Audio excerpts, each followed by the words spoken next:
British Prime Minister Boris Johnson has reversed plans to ease coronavirus restrictions over the Christmas period. The turnaround, he says, is due to a new strain of the virus, which has seen a surge in cases. He's imposed an effective lockdown on London and southeast England, where the new variant is spreading more quickly.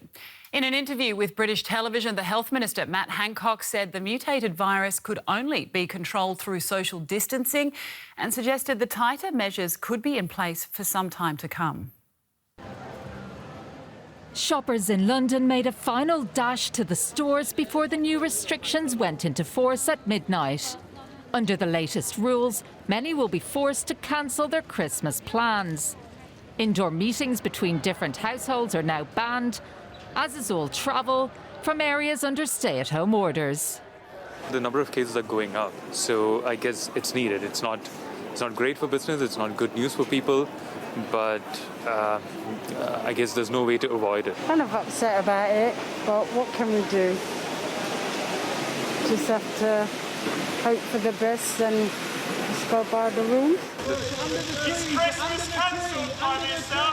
The decision to outlaw Christmas get-togethers in London and surrounding areas is a major climb down for British Prime Minister Boris Johnson. We don't want to, as I say, to ban Christmas, to cancel it, and I think that would be frankly inhuman. It is with a very heavy heart, I must tell you, we cannot continue with Christmas as planned. Millions of people. Johnson said a new viral strain had forced him to change his mind. When the science changes, we must change our response. And when the virus changes its method of attack, we must change our method of defence. And as your Prime Minister, I sincerely believe there is no alternative open to me. Scientists say the evidence shows the new variant of the coronavirus is more infectious than other strains. It has been linked to a surge of infections in recent weeks in southeast England. And now millions of people living in the area will spend Christmas in lockdown. The seasonal sparkle dulled by the pandemic's force. Well, for more, let's go straight to London now, and our correspondent Charlotte Chelsom-Pill, who's standing by. Charlotte, quite a sudden turnaround. People in that report seemed resigned to the news. What's the wider mood there in London this morning? Yeah, Rebecca, well, for so many people here, this is heartbreaking news. They had been told that there would be a 5-day period where some of the COVID restrictions would be relaxed. They'd be able to see family indoors. That now has been ripped away from them just days before Christmas. People are having to rethink their plans. Just behind me, there's a big queue of people at the local butchers here having to quickly stock up on emergency food. No one, few people were expecting that just days before Christmas these plans would have to be changed.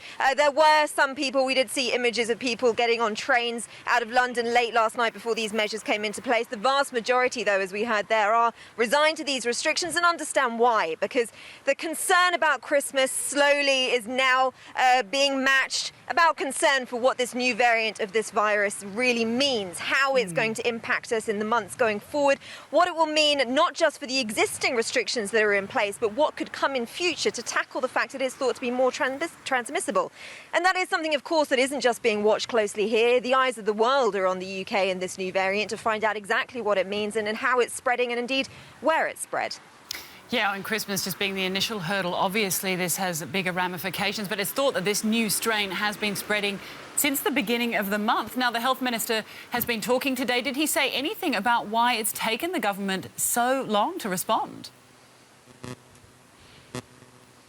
Well, the Health Minister this morning said information about this new variant is still coming in now as we speak. He said that they actually found out just how transmissible it believed it could be on Friday. He then said that they took swift action on Saturday. But of course, for so many people who are angry that the plans have been changed, they want to know why this wasn't predicted in some form, looking at the case rises that have skyrocketed in certain parts of the country, why people weren't warned earlier that this 5-day relaxation just wasn't realistic.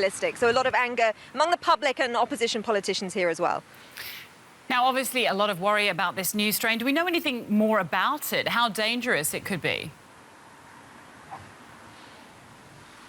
Yeah, well, we've heard that transmission could be as high as 70% higher than the existing variant. That, of course, is an alarming figure for a lot of people here. There do have to be some caveats, though, from scientists. Mutations do happen. It's not believed at this stage that this variant is any more deadly or more dangerous than the existing variant, and it is believed currently that the vaccines and treatments that have been that are being rolled out across the UK at the moment will still be effective. But this is, of course, a huge cause of concern. First Minister Nicola Sturgeon of Scotland saying that this is potentially the most dangerous juncture since the beginning of the pandemic. All right, Charlotte Chelson-Pill speaking to us from London. Thank you. Israel has begun its COVID-19 vaccination campaign with healthcare workers and people over the age of 60 at the front of the line. Prime Minister Benjamin Netanyahu already has had his shot. A successful vaccination program could give him a much-needed political boost. The pandemic came when his government was hit by a corruption scandal. Now it says it secured enough doses to inoculate most of the population. But it's unclear whether the rollout includes plans to vaccinate Palestinians living under Israeli control. The streets of Jericho aren't usually this quiet. Most businesses are shut, apart from pharmacies and bakeries. Palestinian police are enforcing the strict lockdown in the West Bank. It's going to be like this till the beginning of January. The Palestinian-controlled parts of the West Bank were already suffering economically before the pandemic. People are hoping they will get the jabs soon. The Palestinian people need a vaccine which is certified by the World Health Organization. It would help the Palestinians who are suffering a lot from the coronavirus pandemic, which is adding to the problems of the Israeli occupation. With God's will, this vaccine will be effective, and we can escape this crisis, which has affected every part of our life. At the coronavirus testing labs, more and more samples are testing positive for COVID-19. Countries in the region like Saudi Arabia, Bahrain and Israel are beginning mass vaccination programs. But the cash-strapped Palestinian government has not closed any supply deals with drug companies yet.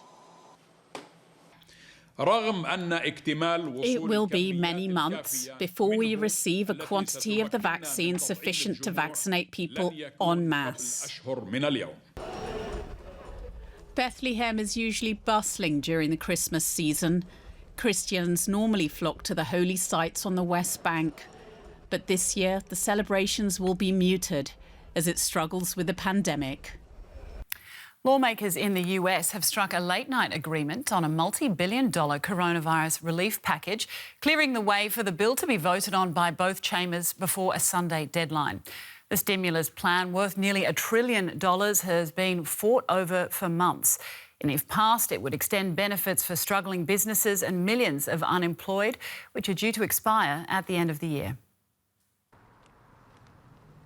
It's been a source of distress for many families across the US, and Aleida Ramirez in California is no different. She's balancing paying for rent and food when out of a job. I got a food card from school. That was one way of bringing food to the table. And then I applied for help from a church, a local church. And they give out these gift cards for local supermarkets once every 3 months. Aleida lost her job as a waitress due to COVID-19, and she's been relying on savings, food gift cards, and her nephew's part-time job for extra cash. She's one of more than 12 million Americans who are unemployed or without income, who face losing their benefits the day after Christmas, when the aid package passed by Congress in the spring expires, unless lawmakers pass a new bill this weekend. In New York, Marisol Gonzalez relies on a food bank after losing her job as a massage therapist. I have been coming to get food aid for 7 months because I lost my job to the pandemic, and this helps me a lot. Food banks across the country are struggling with the demand to continue to support families like Marisol's, who's managed to pay rent through a series of small jobs. With a relief bill still not passed and the pandemic still raging across the country, it's unclear how long Marisol and millions like her will struggle to make ends meet. The pandemic has battered tourism and seaside resorts around the world, and the Principality of Monaco on the French Riviera is no exception. But lately, the tiny city-state has seen a little boost, with a steady stream of day trippers seeking a reprieve from tighter restrictions across the border in France. A sunny lunchtime in Monaco. A few minutes away in France, all the restaurants are closed because of the pandemic and are set to stay that way till January the 20th at the earliest.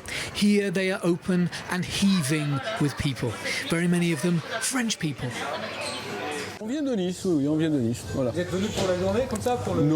We're from Nice. We've come to eat in a restaurant because in France we're not allowed to. Our parents give us orders. You mustn't leave the house. You mustn't go and eat there. But we are disobedient teenagers. We don't listen to our parents. So we cross the border to come and eat out in Monaco.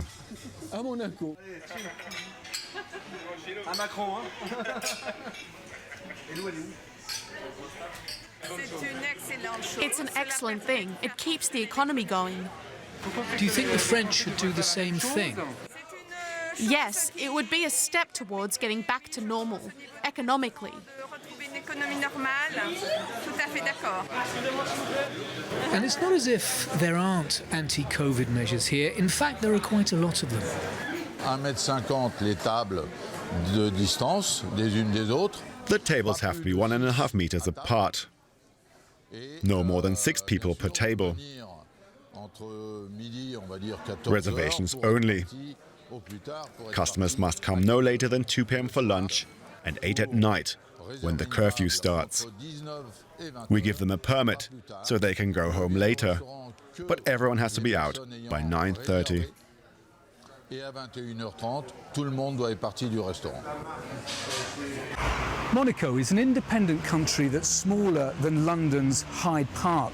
Everybody knows everybody, and people don't like to say anything that might displease the princely family that holds the economic as well as political power. I eventually found one person who thought Monaco's COVID policy was too lax, but he would only speak anonymously. I'm really against leaving the restaurants open. It's less about freedom than thoughtlessness and showing off. Freedom stops when other people's freedom starts. When you tread on other people's liberty, you're not defending liberty anymore. On the contrary. Most, though, as the holiday season gets underway, support the Prince on this, as do many others with their feet, or rather their bellies. Many French people celebrate New Year's with a grand restaurant dinner. Not this year, not in France in any case, but many will be coming over the border to Monaco on the 31st. The restaurants here are already booked solid. The riverbanks of the Yangtze River in China, in the Chinese city of Wuhan, attract visitors all year round. But in 2020, a lockdown and fears that waterways could carry the coronavirus kept people away. With outbreaks now on the wane, crowds are flocking back to the river, and some people are even taking a dip. Warming up before a bracing daily ritual in Wuhan. These are the riverside regulars, refreshed by a frigid plunge into the Yangtze River. Many credit their good health to a vigorous swim through its murky brown waters. There's a difference between swimming in winter and swimming in summer. But as for winter swimming, I can say, after you try, you may not be able to change the habit and will be addicted to it. A famous figure from China's past popularized the practice. Chairman Mao, founder of Communist China. In 1966, a staged swim in the Yangtze helped Mao launch a political comeback. Nearly 50 years on, his strongman image has remained afloat among the river swimmers of Wuhan. Chairman Mao was still swimming in the Yangtze in his 70s, so we learned from Chairman Mao to swim in the big waves of the river, right? Having such a good source of water, we must learn from the practice. We must insist on swimming in the Yangtze River. While a fun diversion for strong swimmers, the mighty Yangtze also poses a drowning hazard. A volunteer lifeguard squad, some 2,000 strong, make it their business to be ready. So far, they've chalked up 700 rescues. We swimmers saved people from the water before we formed an official volunteer squad. But we did not have scientific rescue skills. So we decided to get organized and train with each other to carry out scientific rescue operations.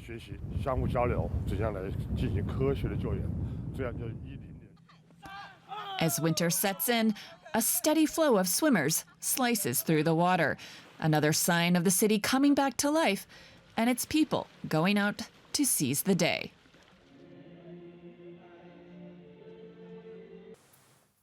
Here's a look now at some other developments in the pandemic. The Netherlands has responded to Britain's detection of a new COVID strain by banning all flights arriving from the UK. Sydney has banned dancing, singing, and chanting indoors as it races to contain a growing outbreak. Bars and restaurants in Australia's biggest city also have to limit patron numbers. Israel has begun its vaccination campaign, with healthcare workers and people over the age of 60 at the front of the line. It's unclear whether the rollout includes plans to vaccinate Palestinians living under Israeli occupation.